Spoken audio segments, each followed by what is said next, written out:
Hey, how you going, random stranger? It's another day and another new series that we're going to be starting, Fate Zero. For those of you who have just found this channel, it's great to have you here. I do ramble on a bit at the start of these reactions, but do feel free to use the timestamps to skip to what you want. And I hope you enjoy your stay. You know, this channel is all about nerding over things that we love to watch. So feel free to jump into the comments and share your thoughts and also join our Discord. Okay, Fate Zero. This is the odd one out of the set of 5 series that I decided to react to this season, in that it wasn't recommended to me. I chose it for myself, and for various reasons, I've actually wanted to watch Fate Zero for the longest time ever, even since before I started this channel. Just on first glance, and even judging solely by that thumbnail image, it's one of those shows that I would naturally gravitate towards. It looks like it's fantasy, there's some kind of epic battle involved, and it just kind of seems dark and grim, which is right in my wheelhouse because I'm a huge fan of fantasy, particularly high or epic fantasies. So much so that originally I had planned to react to Fate alongside Hoseki no Kuni, but decided not to in the end because I felt like I shouldn't box myself in too much, and I wanted to learn more about things that I don't naturally like or I thought that I wouldn't like. And so hence I decided to go with Soriyori instead and down the more slice of life path, which I'm so glad that I did, because I feel like as a result of that, my taste for anime has broadened a lot, and I would have been so dumb to not have opened that door for myself. I'm also much more comfy, I guess, trying different types of shows now. And this community has been great with being a guide in this overwhelming world of a billion animes and just never enough time to watch all of them. However, it is also nice to be returning to old stomping grounds. Like, assuming Fate Zero is going to turn out to be an epic sort of fantasy piece, I'm going totally blind to this whole Fate universe. Like, I know there is an entire lifetime's worth of knowledge about the Fate franchise, and I'm looking forward to learning a lot from you guys. Yes, I do know it's a franchise. That is about the only thing I know. No, I do know a second thing. The other thing I know about Fate is that King Arthur is a character who manifests as a woman on this badass motorbike. And I know that because I used to ride, and when I had to sell my Kawasaki Ninja, I was super sad and depressed, and I just wanted like a figurine bike to mark the occasion and stare at occasionally. So I ended up buying this figurine of King Arthur on a bike, not really knowing who she was or the story behind why this girl who is actually King Arthur is riding this mad mean bike, one-handed, holding Excalibur in the other. So that is essentially my quest. Find out the story behind this girl, and I guess while I'm at it, get sucked into this whole world of Fate. Alright, crew, it's probably time to dive right into Season 1, Episode 1 of Fate Zero. I am using the Funimation version of this, so hopefully you guys can sync using the subs, and let's do this. Make yourselves comfy, and let's go in 3, 2, 1, play. Okay, with Aniplex and Funimation openings.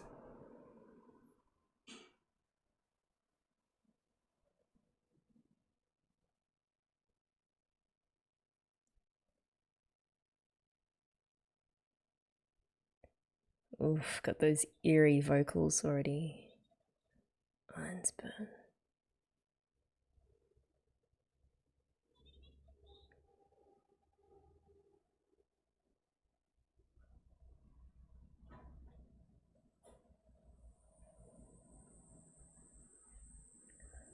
What's wrong with him? He's so cold. It's cold as the snow outside.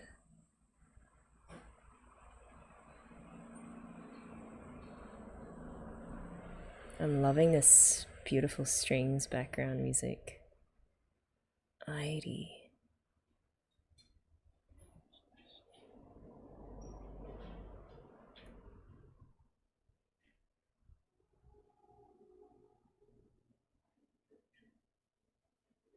Why?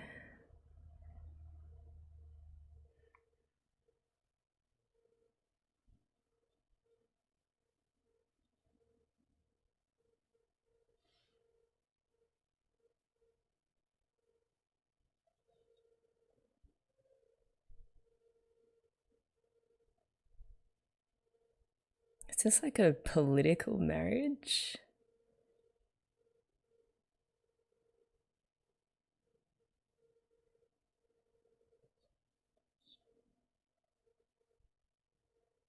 Oh, what's that?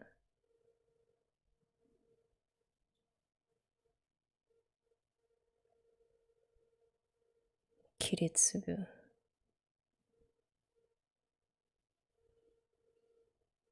Kiritsugu Emiya. Oh, why 8 years?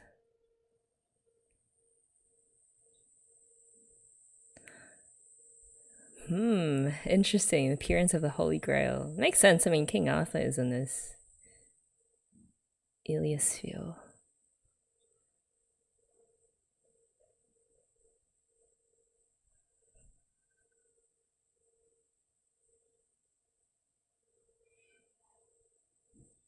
He did go to hold her. Oh, epic! Strings. Oh, that's a legit medieval castle. Well, not medieval. It's like gothic.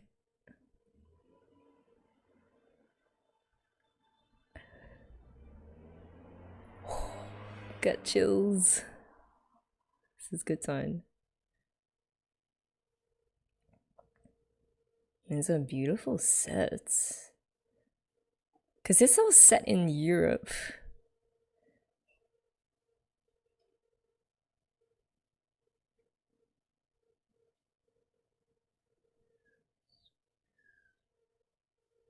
Oh, they all have those tattoo things.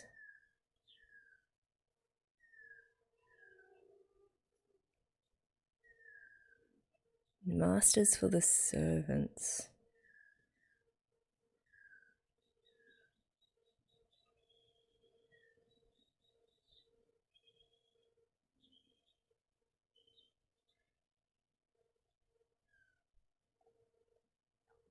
Oh.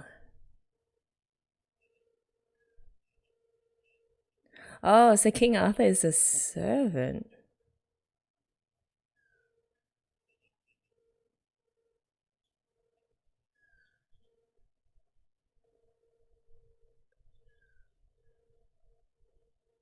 The Holy Church is like the interlocutor of this competition.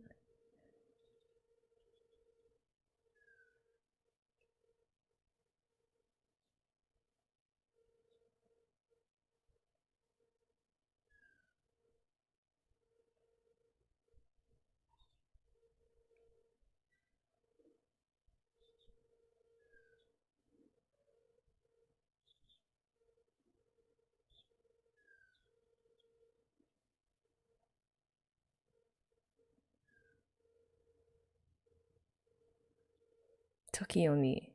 Okay. And that's Kirei.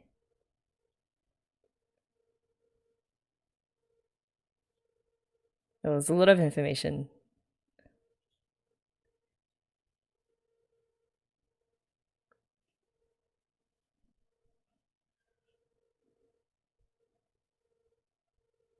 Oh, I love how they're sort of molding the original Holy Grail myth into the story.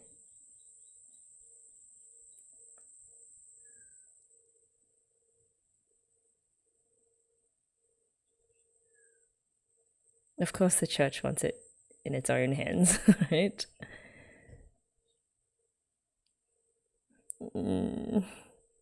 Some things never change. Tosaka.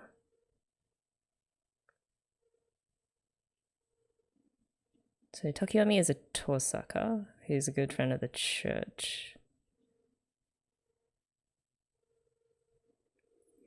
The root.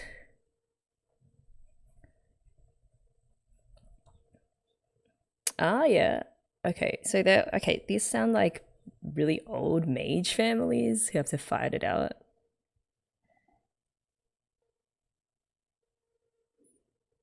I love how they're just like circling him.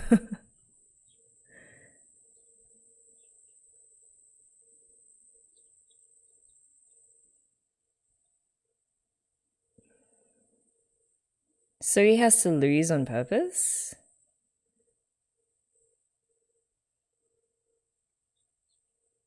But don't they have to kill each other? Oh, is it just the servants that have to defeat each other to death?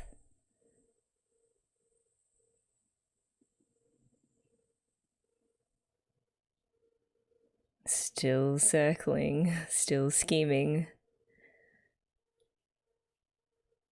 Oh. Oh, so this is like a global, worldwide battle. That's awesome.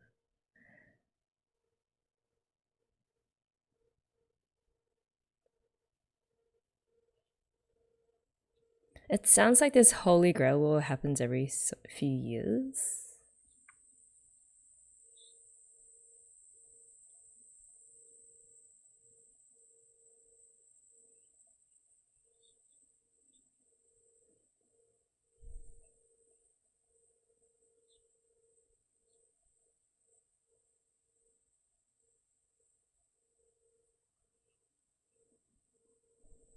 Okay, they're not tattoos, they're command seals.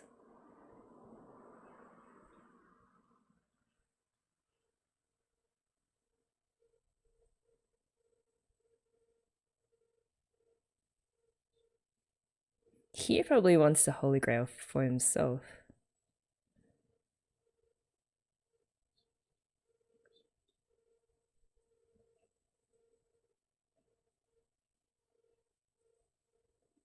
Maybe he's just really good at acting.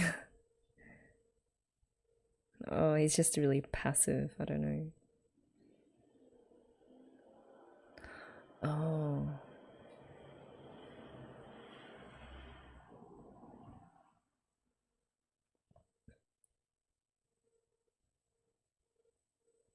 I want if this is all very fascinating. Okay, that's 3 years ago. This is 1 year ago now. Like, there must be limits on the types of wishes that you can make of the Grail. Owie.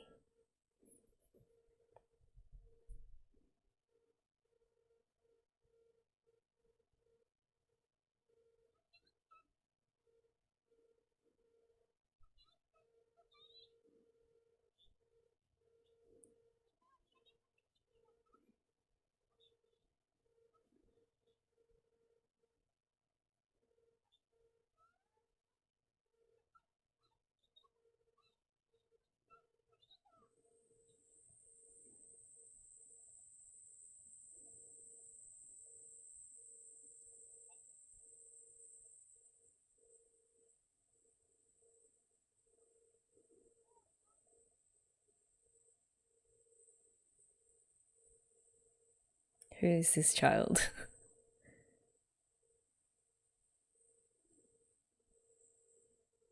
Huh? She died? No.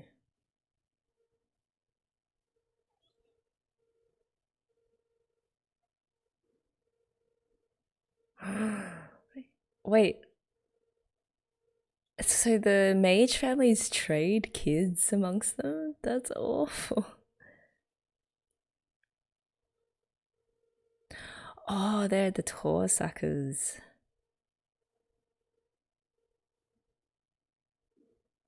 That's terrible. It is really just like a bunch of political alliances.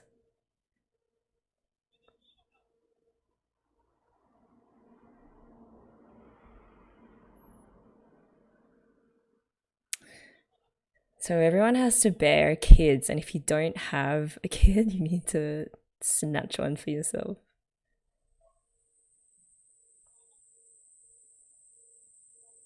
Oh, sorry, I just realized this is the same guy as the priest guy, right?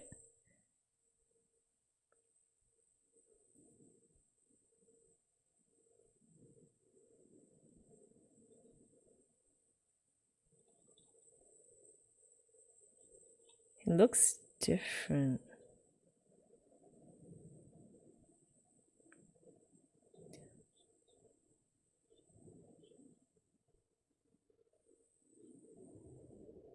Cuddy, okay, no, it's a different guy.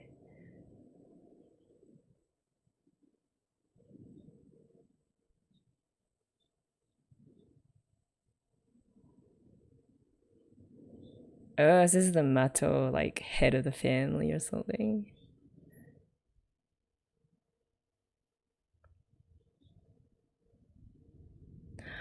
Oh, the scorned son. He betrayed his family's legacy.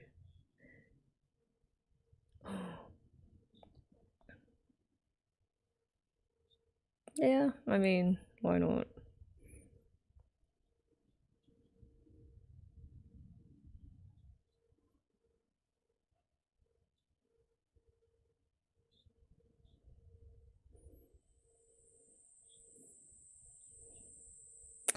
Man, these mage families just breeding factories for the perfect mage.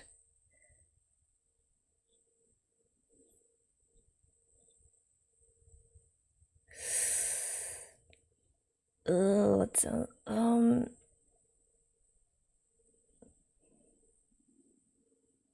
wait, did he get Sakura so that he could train her to be the mage, or so that he could breed with her? Ugh, that's gross.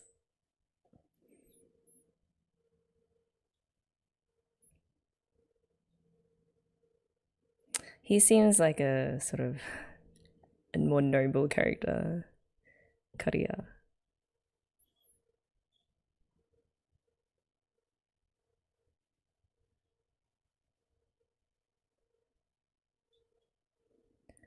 Special worm techniques.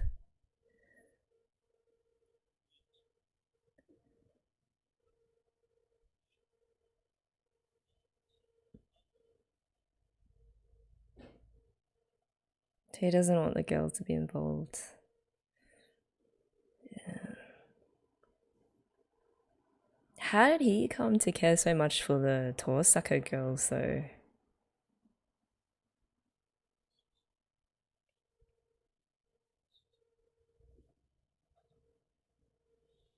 Oh, oh no! Oh.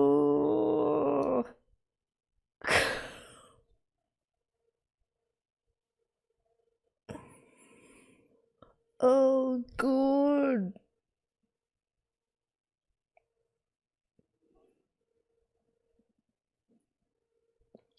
Oh, those sounds.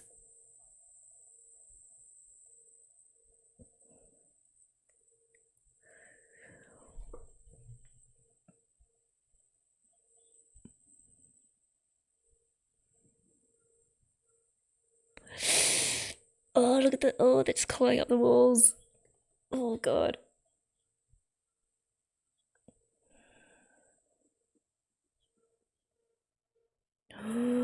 The girl. How is she not? I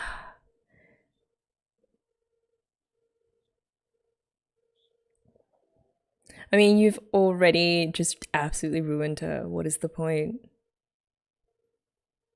Education. Oh god. Oh, they're so massive.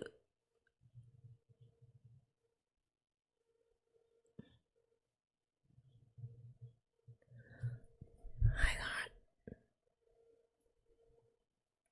Oh god. Snow warning. Yo, this is freaking insane. Ah.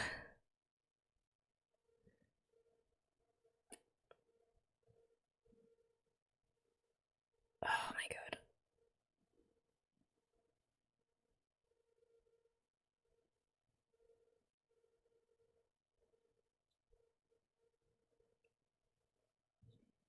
Archibald.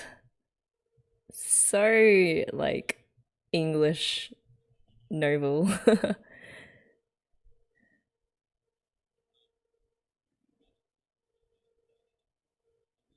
Surely, if the Torsaka, the mom knew that that was what was going to happen to her daughter, she never would have agreed to trade, right?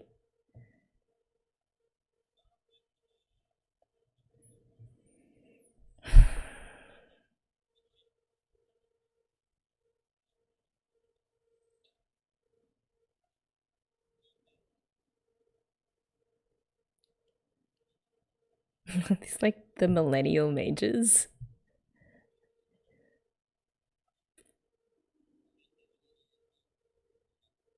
Magic is for everyone.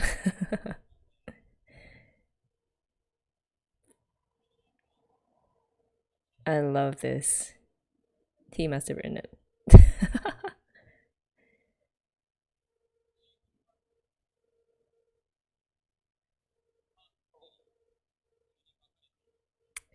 Only pure bloods and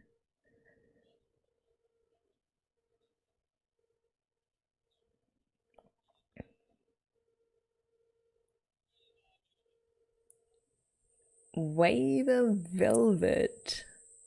That is a rad name.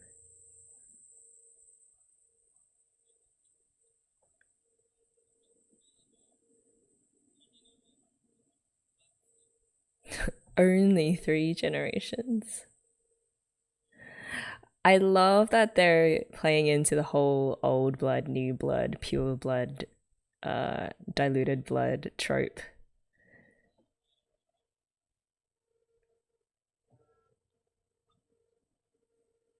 Ooh, I like this guy.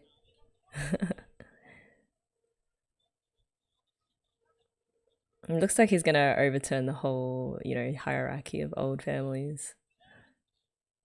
Bit of a klutz though, but we love a good underdog. That's a beautiful hall. I like how they add the echoes as well to sort of give you a sense of the grandeur of the space they're in. It's good detail.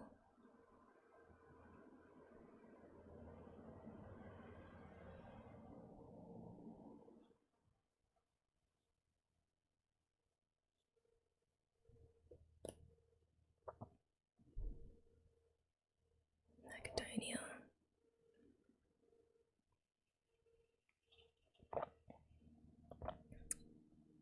Some voodoo.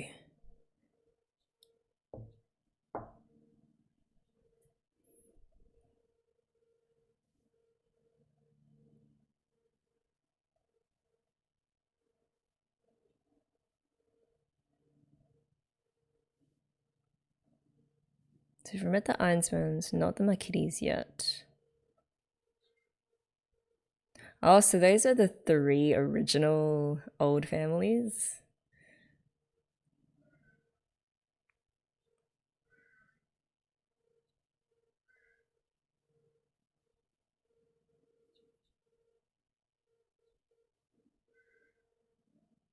That is a beautiful library, by the way. Oh, that's every 60.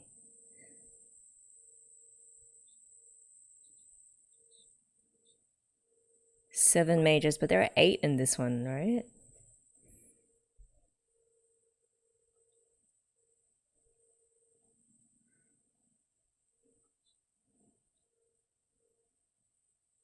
Oh. Okay, so 7s have classes. I guess it determines their fighting style as well, their magical abilities.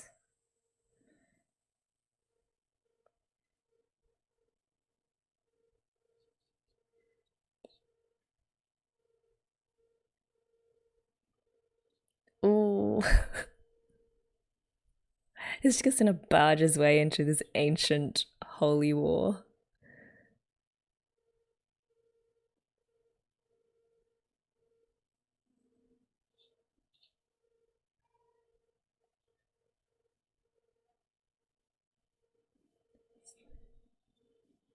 It's like I don't know, it might be like the torn cloth of some ancient heroic warrior's robe or something. Yo, what is that? That's so cool.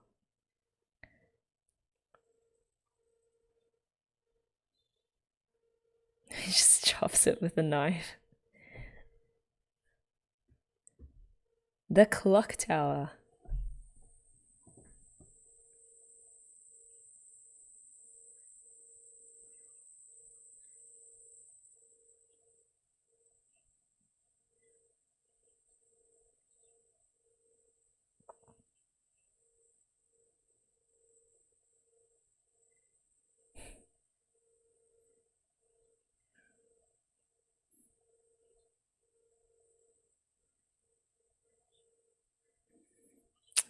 Look at all these, like,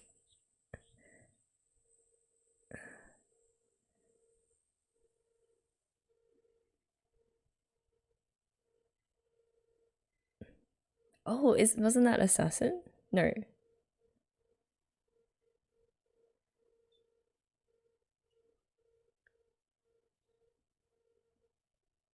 Oh, hey, our first servant.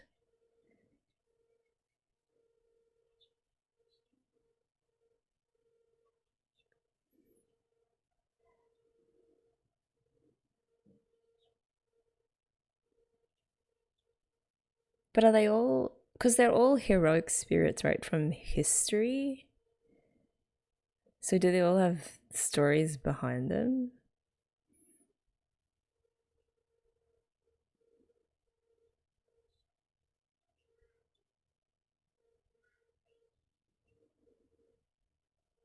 Kiritsugi.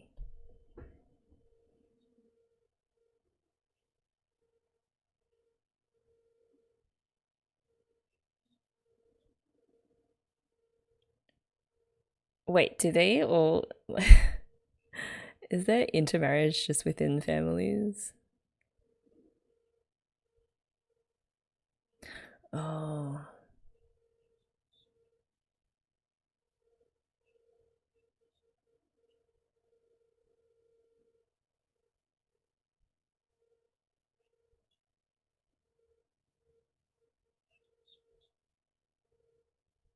the mage killer. Oh, so maybe he's joining because he wants to destroy this whole thing, like end the endless war that happens because of the mage families.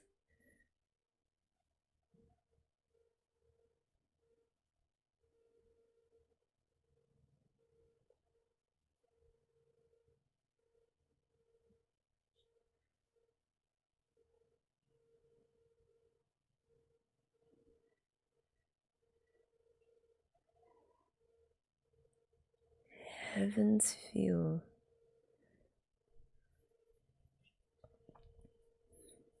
He hates mages and he became one to destroy all of them. that's that's gonna be nuts.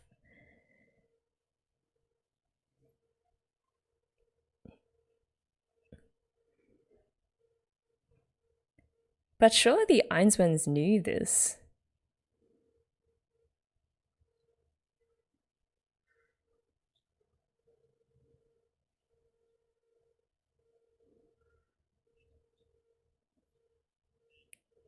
He'll do it for free.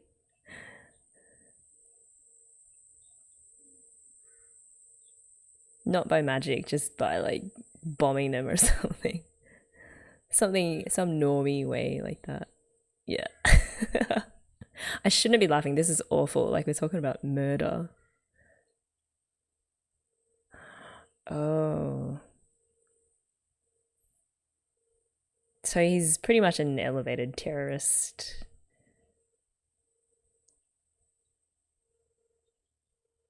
What? The laws of the world do not apply to mages.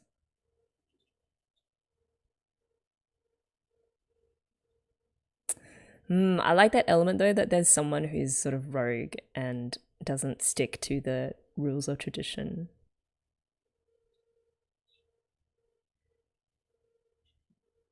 No, that's not it.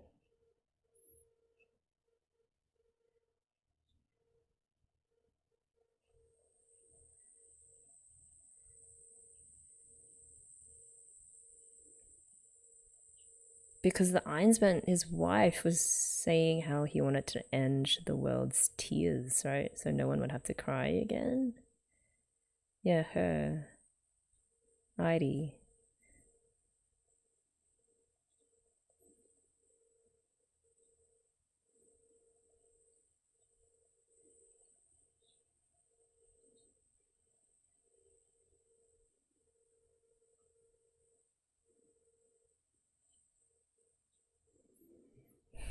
Blood type. Only 55 kilos. Okay. So light.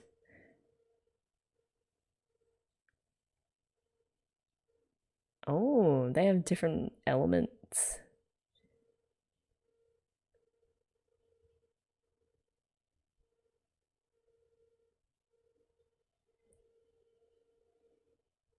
He does know how to smile, sort of.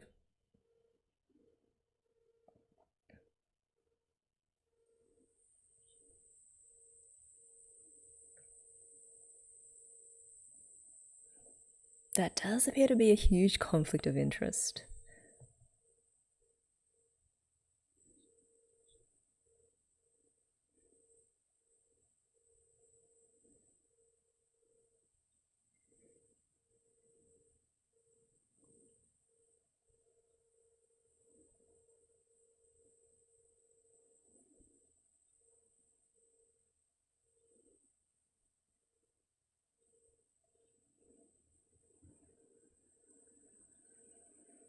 The primrose path.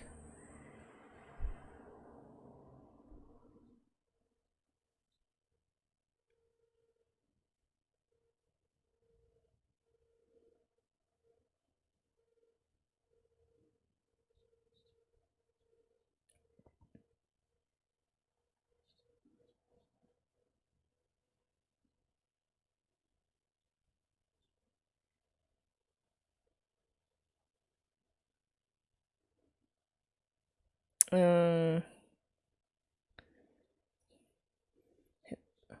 Diametric opposed forces.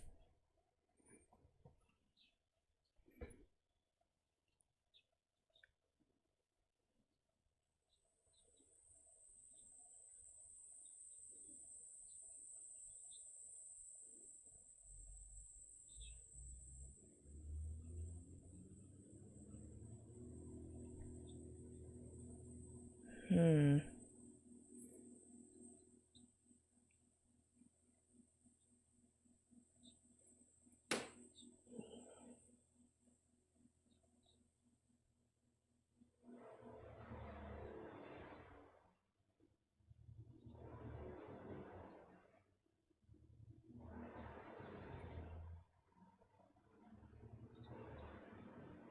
I mean, jack of all trades, that can be advantageous too.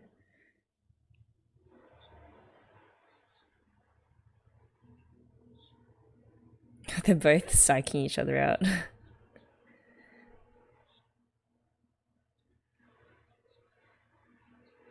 Yeah, he definitely doesn't give off that feel of just being in it for pure profit. And he believes in something so much that he'd be willing to die for it.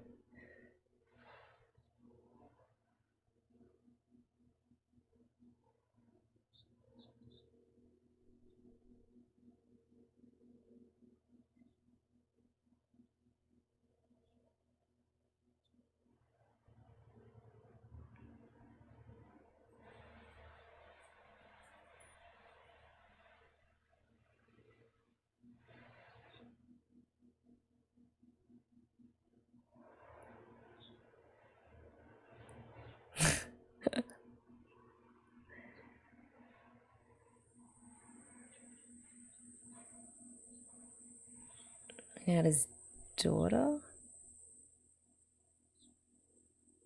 Mm. So what does his daughter have to do with it?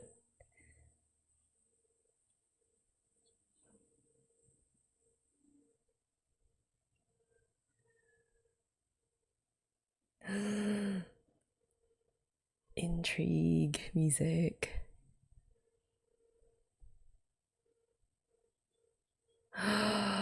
He did the worm thing. Oh god.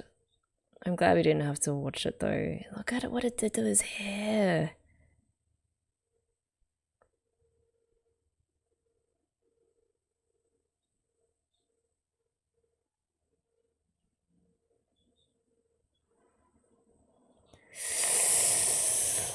Oh, this old dude needs to be put down. Oh shit.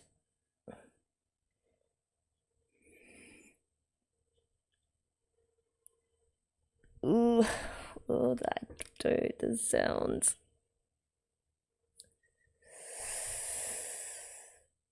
It's like living with 10 million demons inside of you.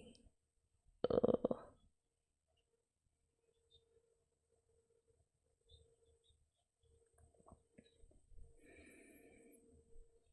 Surely this must be cheating though, you know, it goes against the mage honor code.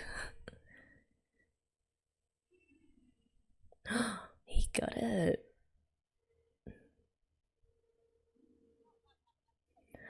I don't think he knows what he's gotten himself into. Also, how does the grail, does some kind of spirit inhabit the grail and that's how it's able to choose?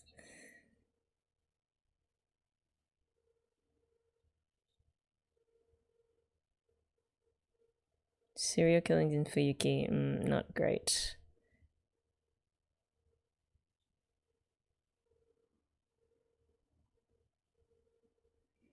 Maybe like a servant got loose? Do they need to drink human blood or something?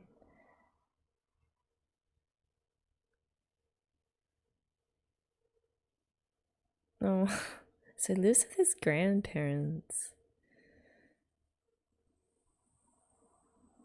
Such a domestic conversation. Did you not notice his hand? Yeah, okay. It's just something cool the kids at school do.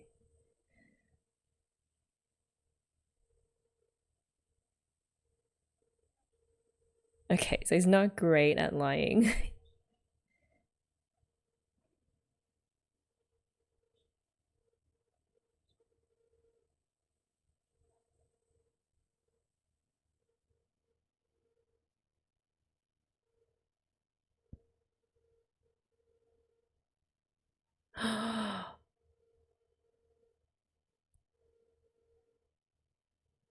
Oh my god, he's been obliviating them this whole time.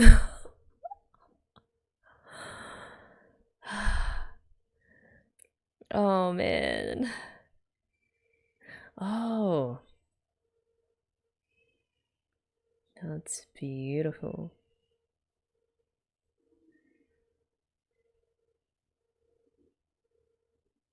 A conceptual weapon.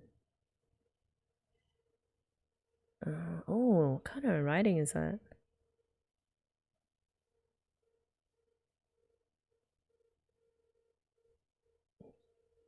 Mana.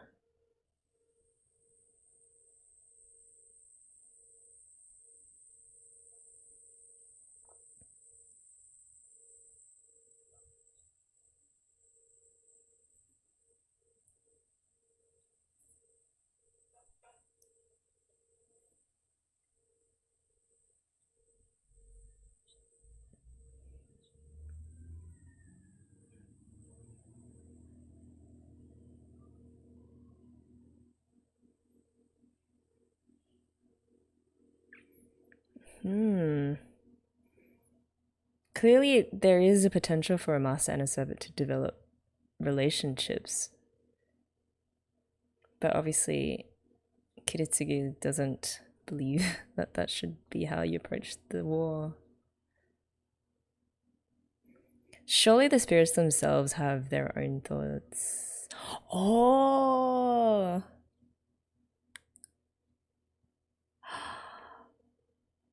So Arthur goes to him.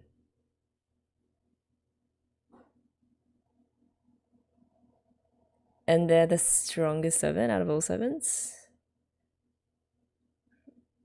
Doesn't that make it unfair then? I don't know.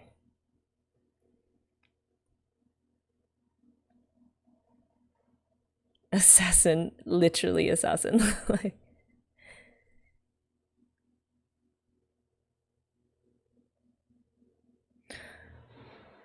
oh, okay. I foresee a real big problem. King Arthur is not like the main characteristic of King Arthur is being noble and honorable, the complete opposite of an assassin.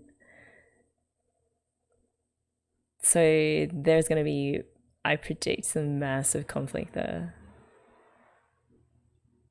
And also this whole servant is just a tool thing. That is also not how King Arthur operated in terms of his round table of knights, you know. Kind of treated them as equals in a sense, even though he was king.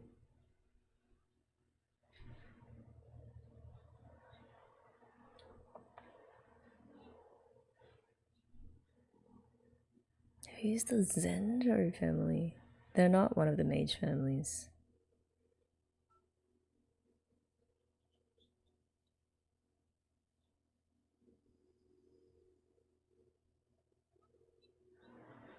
No.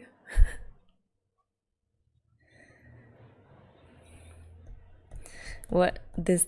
Yeah.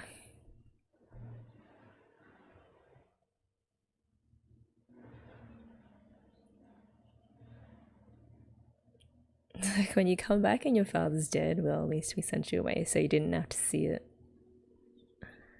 Yeah.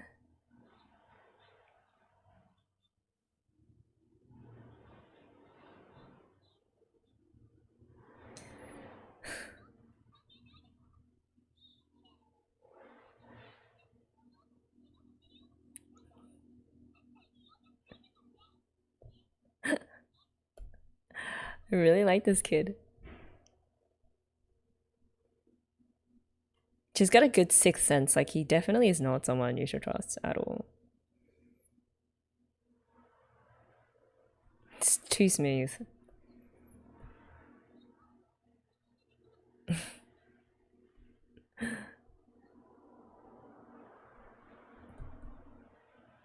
It's just like a giant red flag when they put this in the dialogue that this guy is going to be, you know, a betraying prick. You just know it.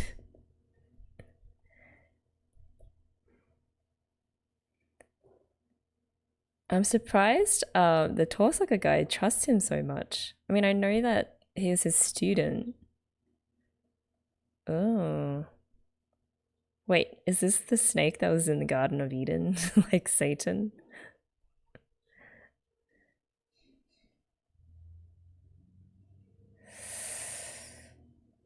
Oh, that's the girl who's being eaten by the worms.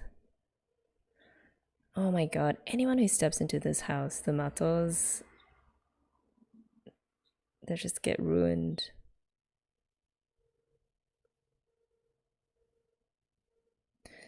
Because she's got better mage blood? Yeah, look at his eye.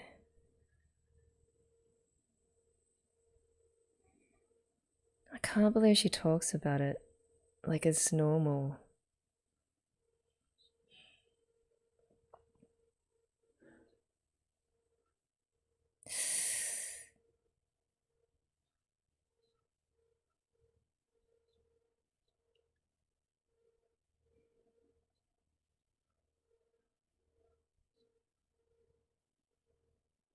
It's like he's taking her place in the pit. Why don't they just kill the grandfather?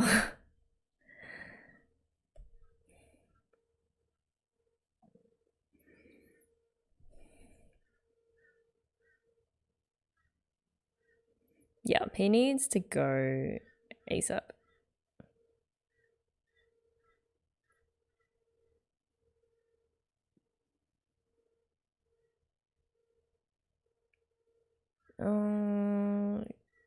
They need to team up, these two.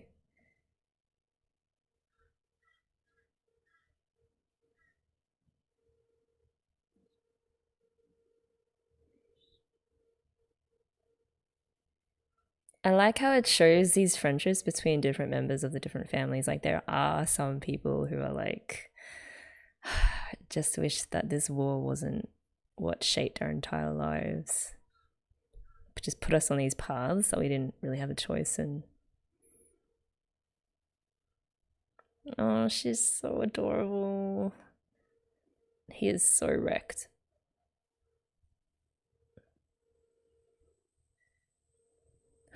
Oh, no more worms, please. Oh, they're summoning. Okay.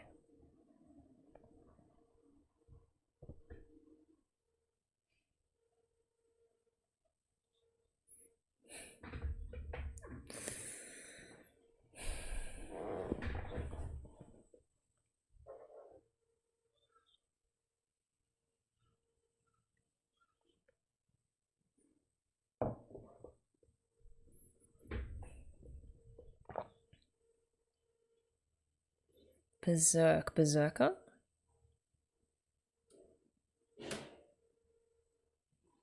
Oh. Just a couple of innocent ducks or birds.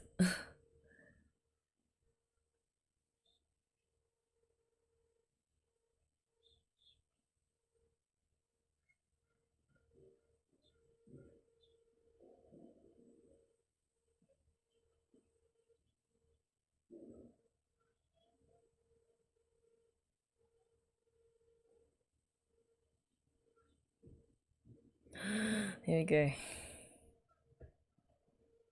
He's like all the other mages just bullshitting.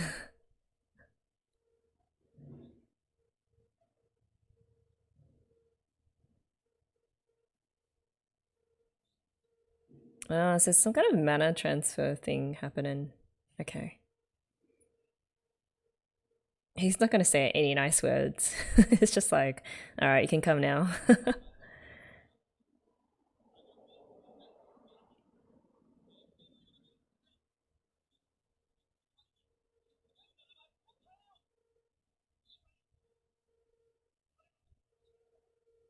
Yeah.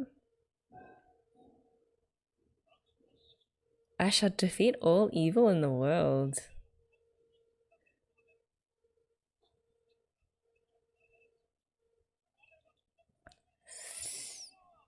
Oh.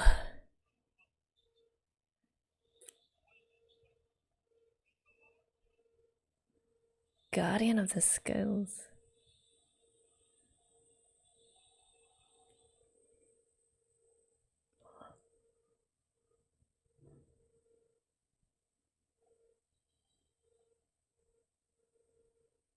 Oh god, this is great. This is...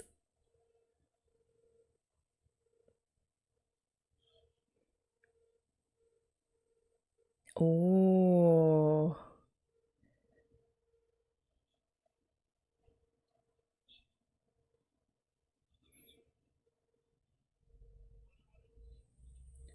Who's that?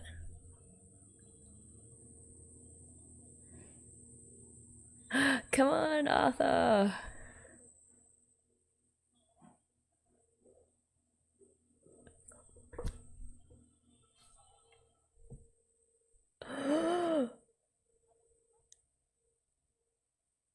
Oh my god, her voice, her look. Oh my god. Oh, this is the ending song or the OP? I don't know.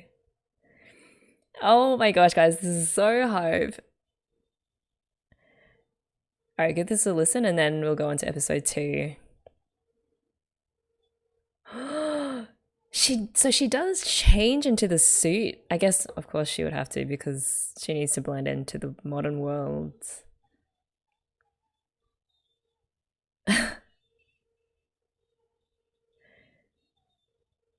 Oh, Rin, I think her name was.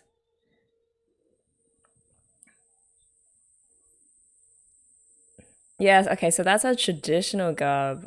Oh man. He was fully expecting, Kiritsugi was fully expecting her to be a he, right? Because he kept saying he. And it makes sense because the King Arthur of the mythology is a man. It was going to be so interesting. Sort of like how they explain that because there's a lot of parts of the Arthurian legend that kind of hinge on the fact that he's a man. So I'd be really curious to see how they play that, or if how much they go into each of the different mythologies of the servants themselves. I mean, if it's King Arthur for like I think it was the some kind of, I forget what class she was. Okay, let's just pause this. But yeah, if it's King Arthur for that class, then all the other servants presumably have like historical identities that we can pin onto them, right? So I'm really curious to see what those are. Also, it was really interesting when they were doing their intonations or their summoning ceremonies that the words they used were really different, just suited, had a different kind of vibe to it. So interestingly, Kiritsugi, I can't say his name properly. You know who I mean. Arthur's master. He was using all these words like, I'm the good of the world, I'm going to end all evil, which is actually really in line with King Arthur, and at least what we know about King Arthur as a mythological figure. But his methods, even though that may be his ultimate goal, I think he does have a noble aim in mind in participating in this war, but his methods are definitely not up to par with the whole honor code, like the knight's code and all of that. So yeah, oh my gosh, can you just tell how into this series I am already? Yeah, no regrets starting this, but let's go to episode 2. All right, episode 2, the fake first shot. I was wondering, so this episode is 20-ish minutes long, so back to normal. I was wondering if we were going to get 40-minute episodes every single time, but all right, if you guys are ready, let's sync this in 3, 2, 1, play.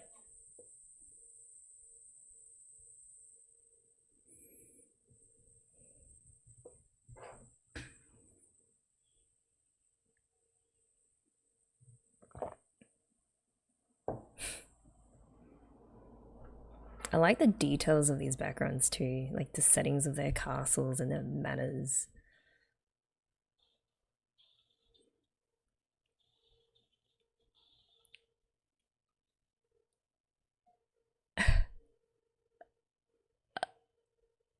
Ryder.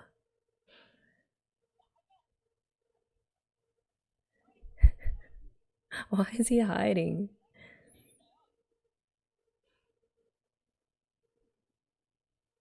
Oh, so they can manifest physically or into a spirit, however and whenever they want. I love that he got like the big beefy one.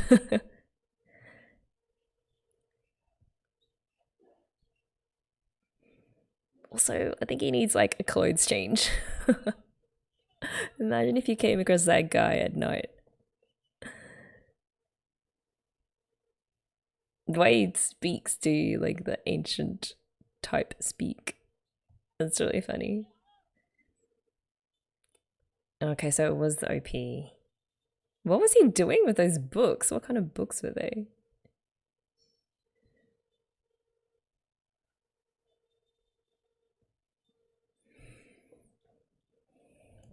Oh, Ari. She's so cute.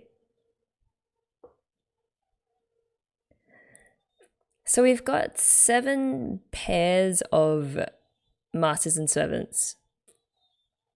I love their relationship. I think the relationship between Ryder and I forget the boy's name, but they seem like they're going to have the most fun because the others seem to be kind of really serious and have these noble dreams for the world or for their own political organization. But those two, I mean, she's so beautiful. I think I'm obsessed with Arthur. But anyway, the boy does have his own ambitions to become the greatest mage ever or something and sort of prove that his methods, that anyone can study magecraft and become adept at it, like prove those things. But also he's, quite a bit younger, it seems, than the other masters. And so it's probably going through puberty. Now it's got this holy grail war to deal with. Yeah, that's going to be fun, I feel.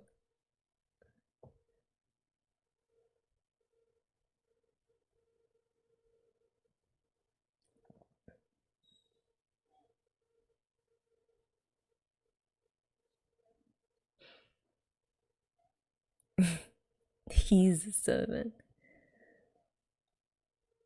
Oh, that was Homer's Odyssey. Oh, he wants to read up on like war theory and literature. Oh,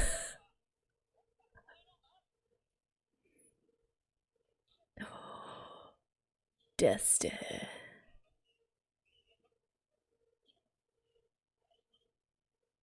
But maybe master is just a term. It's not that they are a literal master.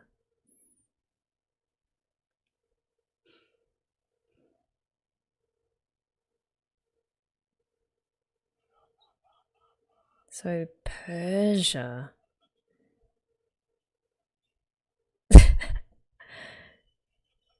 Okay, so some kind of Persian ruler. He just laughed at how small his land was.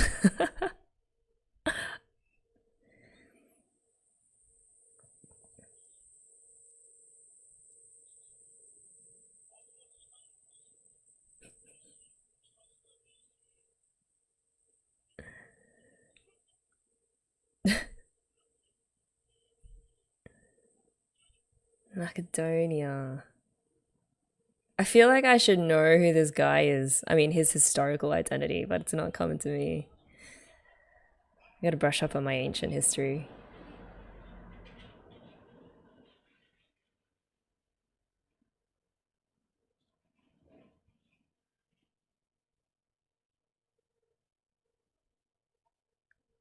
Is it Xerxes?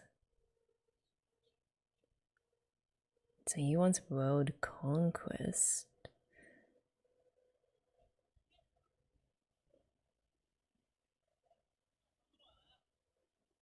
He just wants to win the Grail, right? Uh,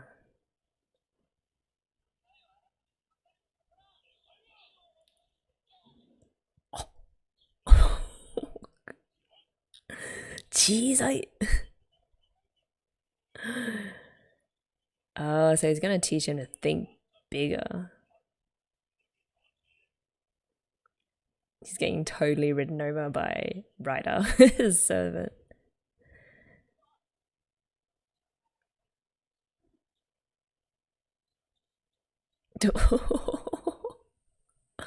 He's so savage. I love him.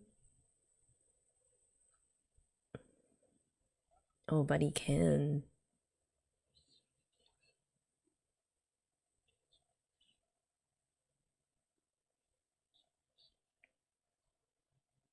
Iskander the Conqueror.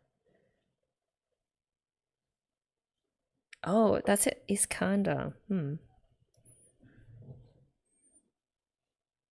Oh, they can force them to do what they want. Okay. Yeah, just suck it up, man. He means well.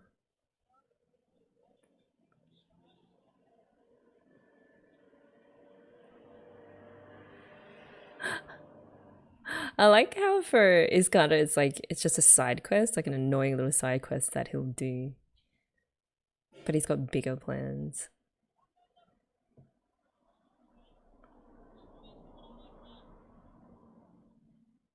Let's go.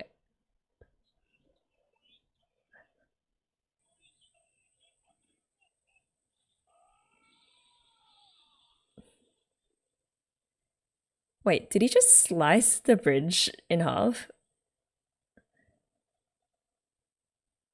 Oh, okay. I was like, what? Oh, we did summon a storm.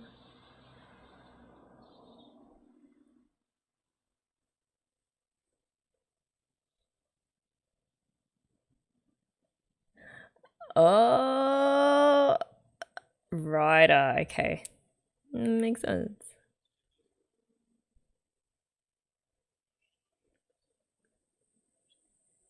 Oh, man. Note to self, wiki this dude afterwards.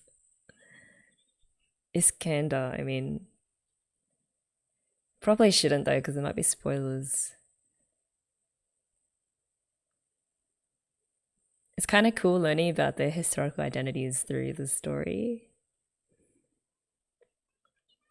Oh, cutie. She's all grown up now. He seems happy. That's probably why he stopped with his whole assassination gig.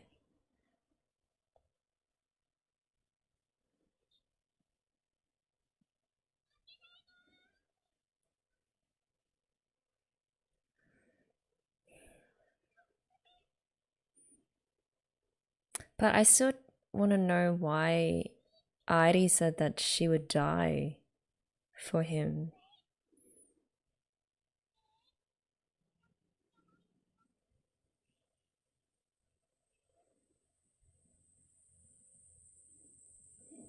Ilya Seville.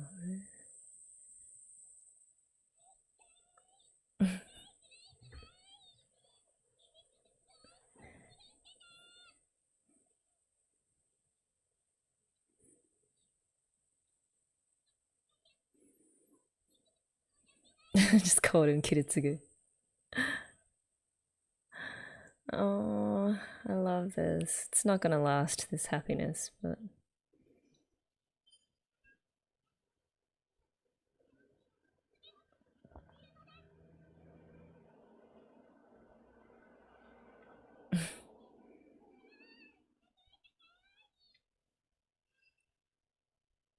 Oh...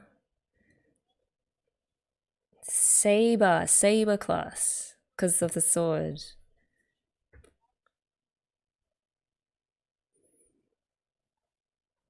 She... King Arthur fits in this sort of setting, like the German castle.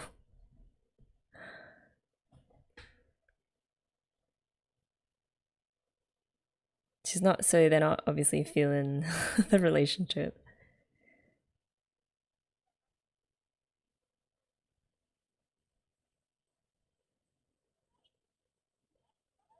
Wait, the subs are weird.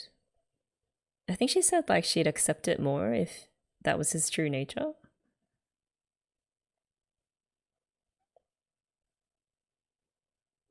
Oh.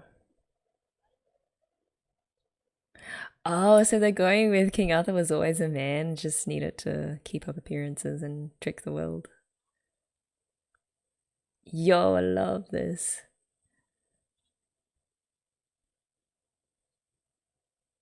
Hmm.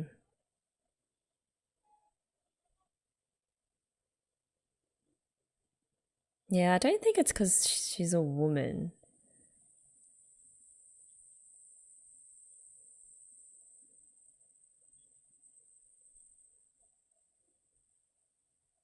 Hmm?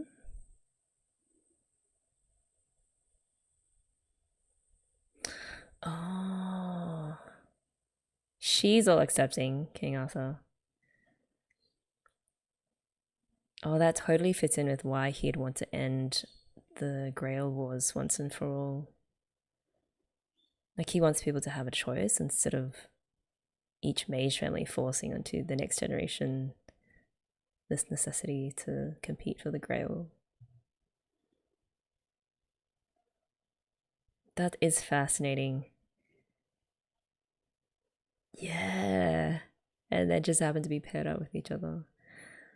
I don't know how it's going to work. So you've got to earn the respect of your servant too, otherwise how are they going to fight for you without you using those command seals?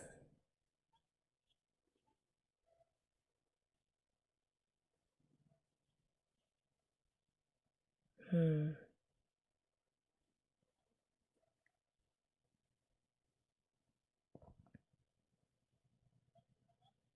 Huh. But I'm sure Britain's doing fine in the modern day.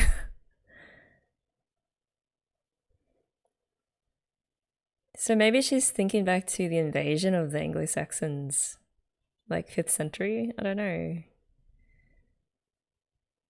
How is she gonna fix it though? Like go back in time and defeat the invaders? But wouldn't that change history? Okay, we'll talk about this later. What's happening to Airi?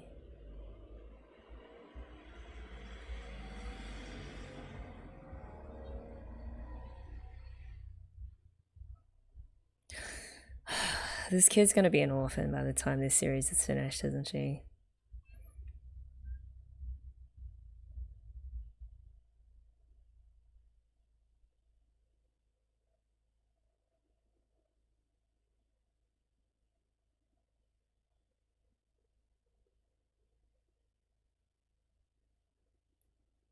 He has a heart.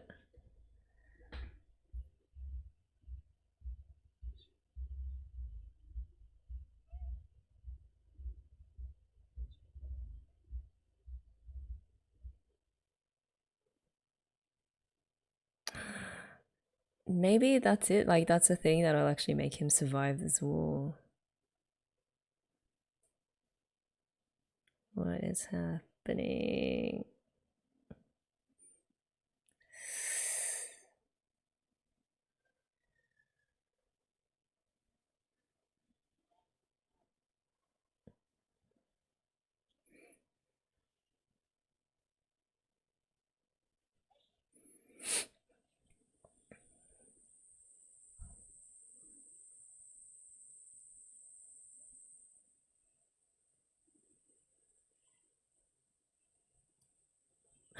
Oh my gosh, he's the serial murderer.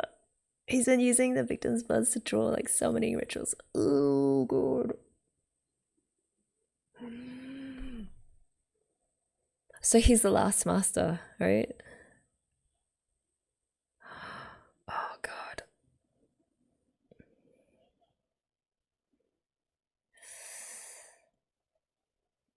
But you have to be summoned by the Grail, right? You can't just force yourself into the war.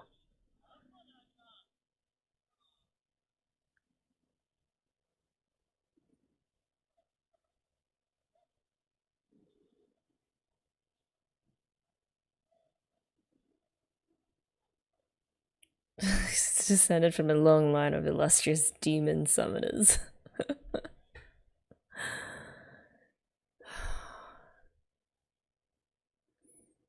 I don't know if I want to watch this.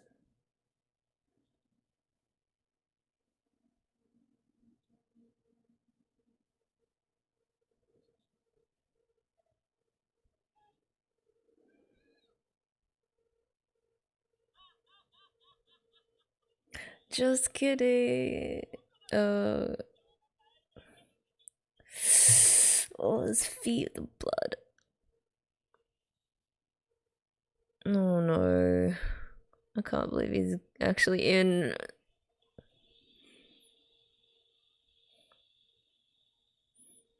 So what class does he get? Because I feel because assassin's already taken.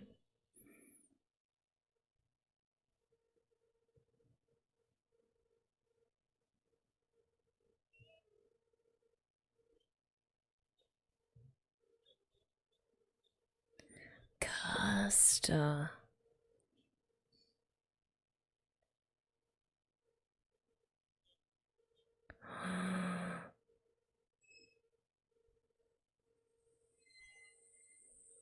Oh my gosh, she reminds me of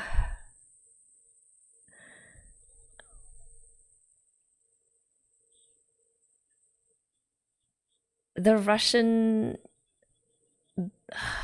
the Russian dude whose name is currently escaping me.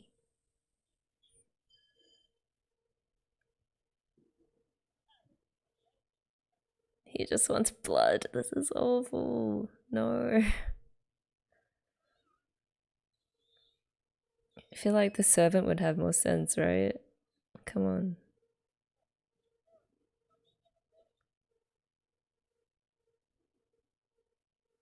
Rasputin. That's who he reminds me of.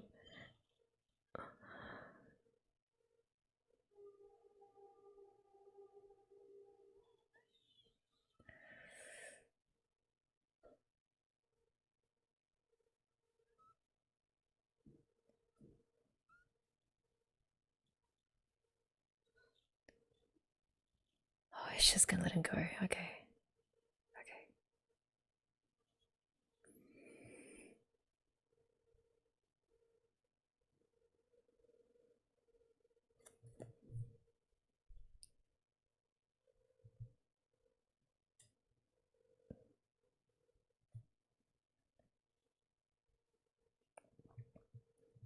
No, don't do it. No.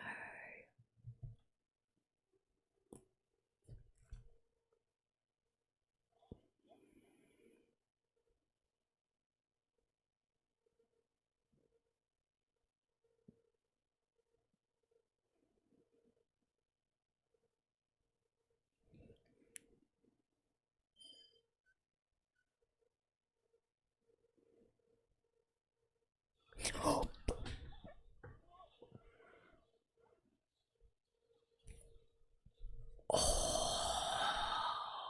my god.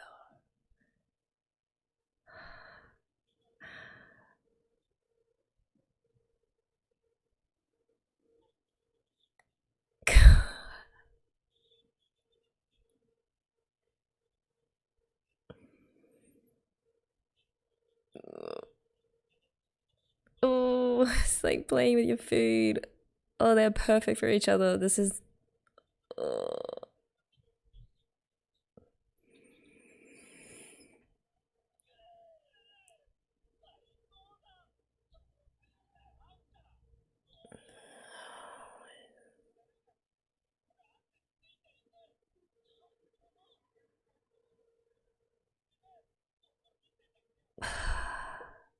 Fresh ways to kill.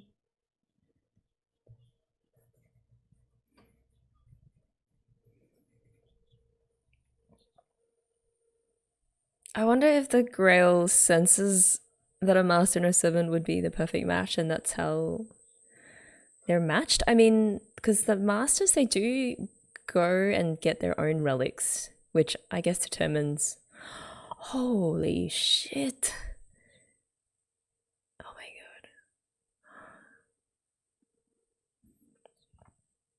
god. I totally forgot what I was going to say. Yeah, the masters have relics that they then use to summon their servants. But then maybe there's more fate involved as well. Like maybe the relic the master finds, the Grail also has a hand in that.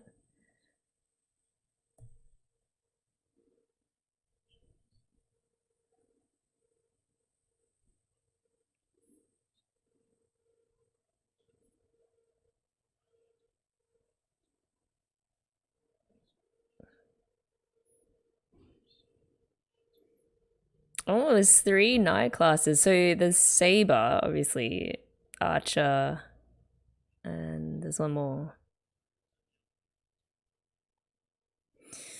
Knew as a turncoat.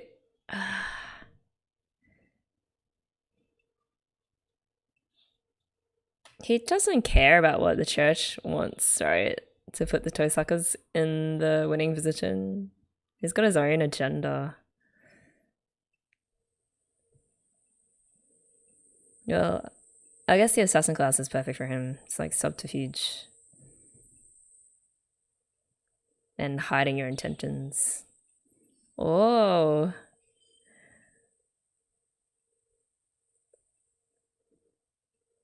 I love that. It's like avoiding detection. It's that Mission Impossible scene. That's so cool.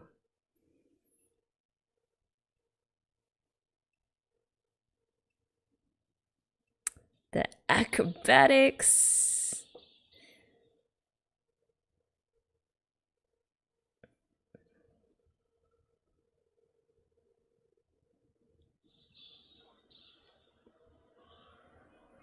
Oh, nice.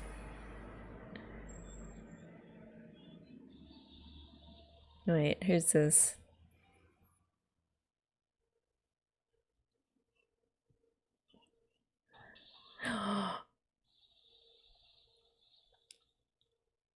Oh, his mask. Oh my gosh. Is that it for him?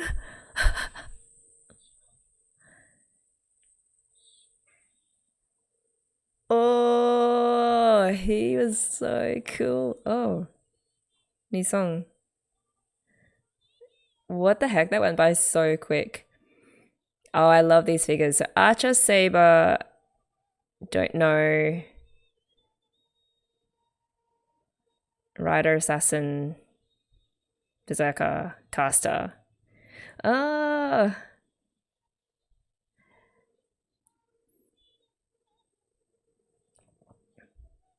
it's gonna be at the moment. There's so many.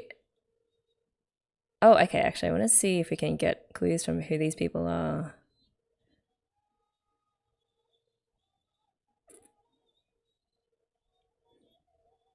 Who is that? That's one of the knights, yes. Okay, he looks like he came from the era of the Inquisition. It's probably not Rasputin.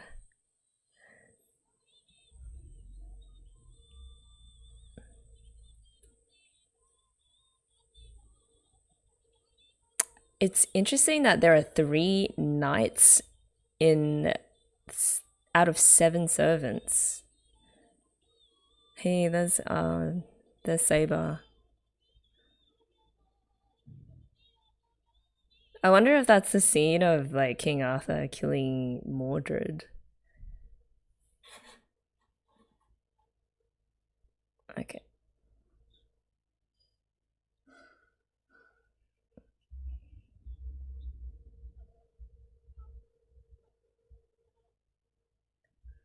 Oh. All right, let's talk some more. Okay, there are so many elements to Fate Zero that is making me just want to binge watch the entire thing and just forget about recording reactions for it. Like, let's just choose another series, guys, and I can just watch this on my own. But we won't do that, I know. So let's see. Okay, things that are really standing out to me as absolute narrative winners that are creating so much fodder for theory crafting and is making this story so fascinating. One is the mystery behind who the servants are.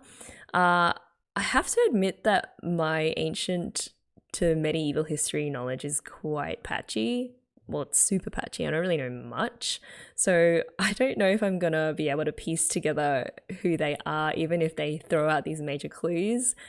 Although, I mean, there are 3 knights, so I'm assuming that includes King Arthur, who also was a knight, obviously, plus maybe 2 other knights that are related to them, possibly like Gawain or Lancelot. Oh my gosh, wait, one of the classes was Lancer, right? Wait, so potentially that is Lancelot, who, according to some versions of the Arthurian legend, particularly after the French authors got to it, had an affair with Guinevere. So, oh, it's blown my mind. So that, if it is true that Lancer is Lancelot, that is going to be super spicy.